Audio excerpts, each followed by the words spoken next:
My name is Zinnia Shri Marquette. My name is Colleen. Why? Go back up. My name is Betty Bonsai. My name is Janae Warren-Greer. Hawa Sandal Kirizaren.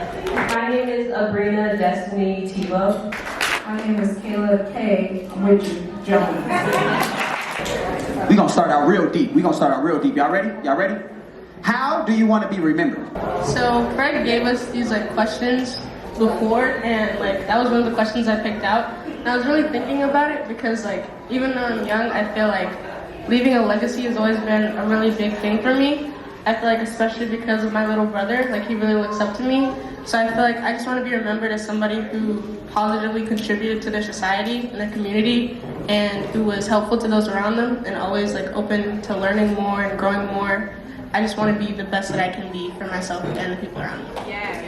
I also agree with what Janae said. I always have if anybody knows me, I always want my reputation to be clean and beautiful, and just always remembered as nice and kind, and always, wanting to help in any way that I can. All my family knows that. Most people who know me know that. And I just want to be remembered as, and just leave behind a legacy that, when my brothers go to high school, they go oh, you're Colleen's brother. I always heard so much about her. I hope you to see you in that same light. I just always want to be remembered as something that was kind and loving, and just always bringing joy to the world. I think this is such a daunting question as a younger person. I feel like the way that we think about how we want to be remembered is so outside of us, it's transcendental. And I want to be remembered in a way where it's clear and evident that I'm living out my passions every single day, and people can feel that energy coming from my body and my entire being. So if you can't feel that, let me know, give me some feedback. But yeah, that's what I got. What is the biggest barrier for youth in the FM area? And if you say a barrier, you also got to say a little bit of a solution. Okay. Personally, in my opinion, I feel like one of our barriers when it comes to our youth is ourselves. There's a lot of we have something called Umoja, and we have the BTG basketball team. We have many things in our community that can help us branch out and become better versions of ourselves, but we stop ourselves from those aspects because we feel like it's corny, or people are gonna look at us different. So I feel like we just have to come together and encourage one another, especially if we hear from somebody our own age and seeing them in a good light. I feel like that can help them become the better versions that we're all trying to be. Well, I definitely agree with what Flo said. I think it's mostly ourselves, restricting what we have, and also our intelligence as well, because I feel like we always focus on what other people think instead of ourselves. If we stop just thinking oh, if I do this, someone's gonna think something of me, I feel like those restrictions will be gone, because at the end of the day, the mental state is really what makes you do what you want to do and go beyond that limit that you've created for yourself.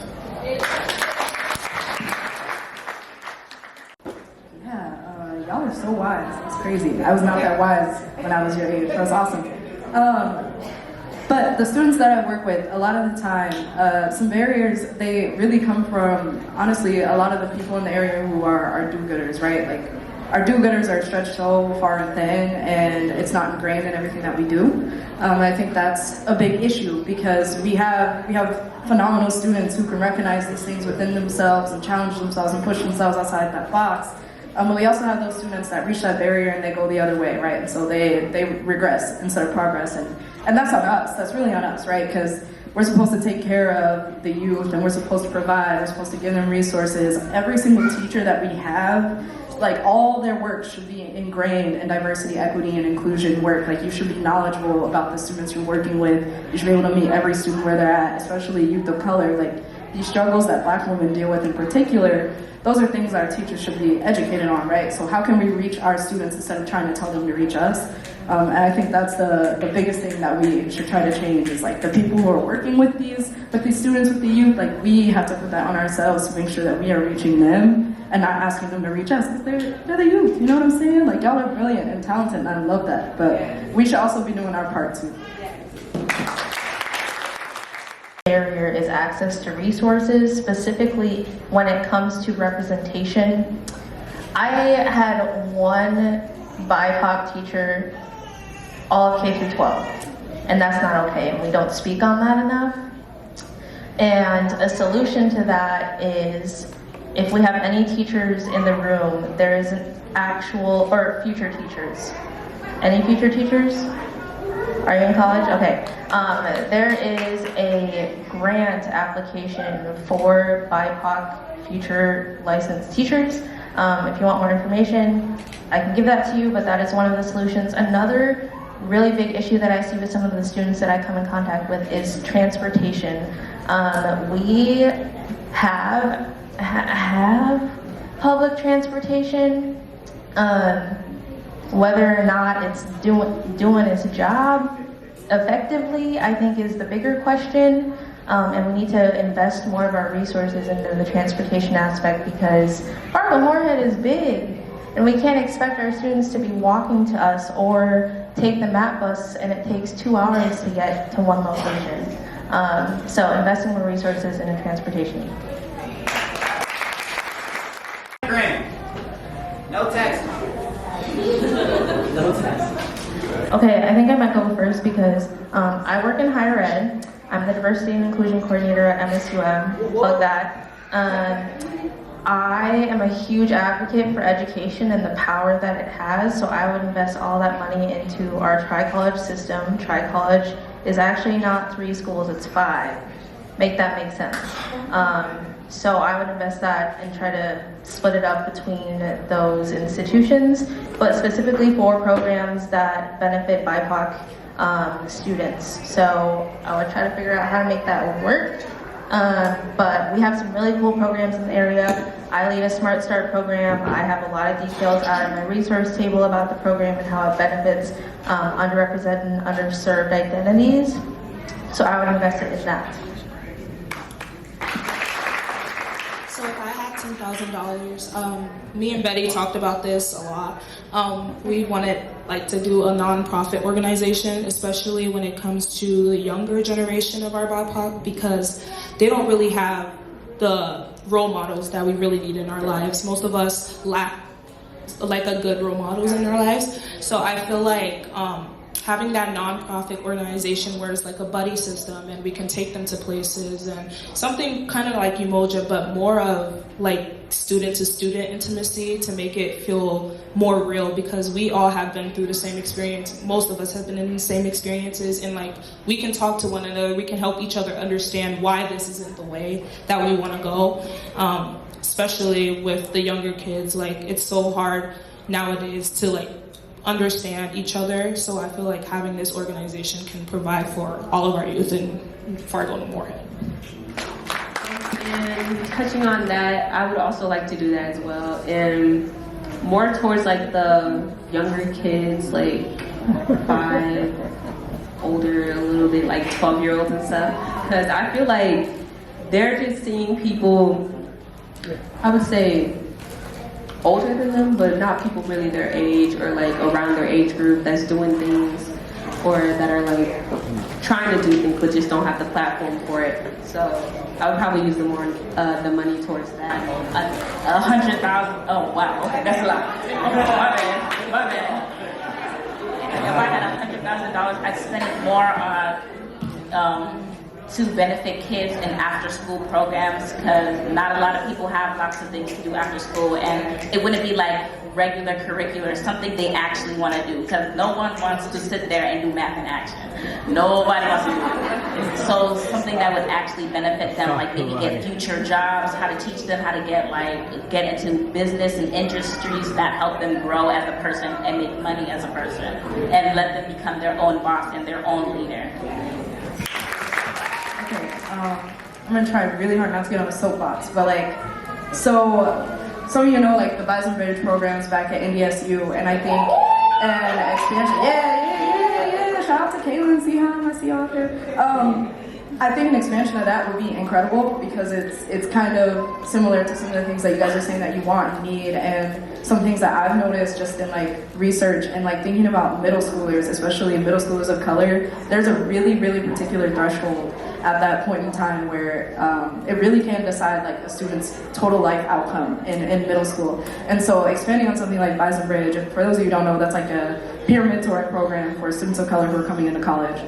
Doing that for secondary schooling, I think would be incredible. So getting them right out of elementary school, plugging them in middle school, getting them peer mentoring, doing that after school programming, and then also a ton of exploration. I think that's so important. A lot of students don't get the chance to really decide what they want to do in the future. So all y'all have transitioned from being young adults to new adults. What advice do you have for the younger generation or for the older generation? But make it 45 seconds or short. I would say if you're going to get influenced, pick the better choice. Like the people that you surround yourself with, the choices that you make, the activities, the things like that. Because I feel like, as everyone said here, it really does dictate what you do in the future and what your life may be as a person. So if you're going to get influenced, whether it be good or bad, make that choice where you know, like, okay, this is for my life. Like, this is something that I know it'll affect me in multiple ways. I feel like going off of what Betty said, I feel like just trying to get to know yourself before you try to get to know other people, getting to know who you want to be, who you are inside. I feel like that helps with picking better influences, because once you know who you are within yourself, it's easier to pick things that you know that you want and are going to be good for you, rather than when you don't know yourself, you're just trying to figure out who you are, and sometimes that leads you to trying to find yourself in other people that are good. I'm going to give my advice to the older generation. As we're going, like, as our youth is growing up and going into high school and stuff like that, I feel like the older generation should be more open-minded. We always talk about, especially my mom, she talks about the hardships that she had, and I'm not invalidating anything that she experienced, but nowadays it's different with technology and social media.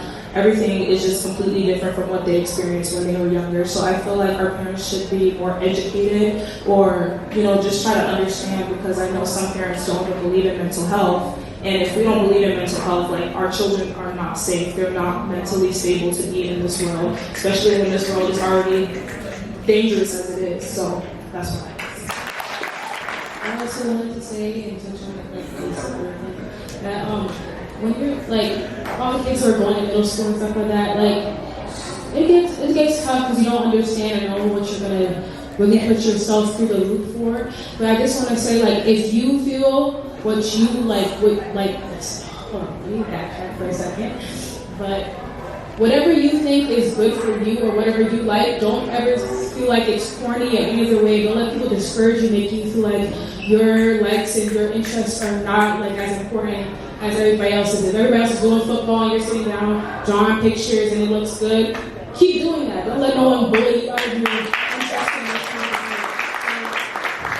always stay true to yourself and continue like what you want to be, because honestly, that could put you on the map. You never know what's going to happen. Yes, they're doing football. Yes, they're good at football. You don't have to be good at football or be good at sports to be good at being or bad. You can be better than that. You can be as much as you want to be and more.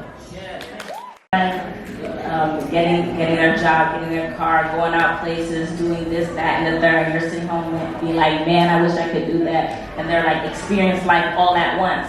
Then when you're like older, like you're gonna be like, wow, I did all of that. Now what am I gonna do? So it just gets you stuck. So it just makes you stuck. So you gotta like space out everything you can do. Like, yeah, you can get your permit, get your car, get your job, but make sure it's elevating you, not harming you in any way. What I would say is just be yourself. Like, there's no harm in being yourself. I feel like so many people nowadays just, I don't know, they feel like they have to be a certain way, maybe because of the way that they grew up or the people that they're around or surround themselves with. Like, it's okay to cut ties with certain people just because it's time to move on in your life. And it's time to just, be who you are. And if you're changing, everyone changes. It's not bad to change. It's actually pretty good.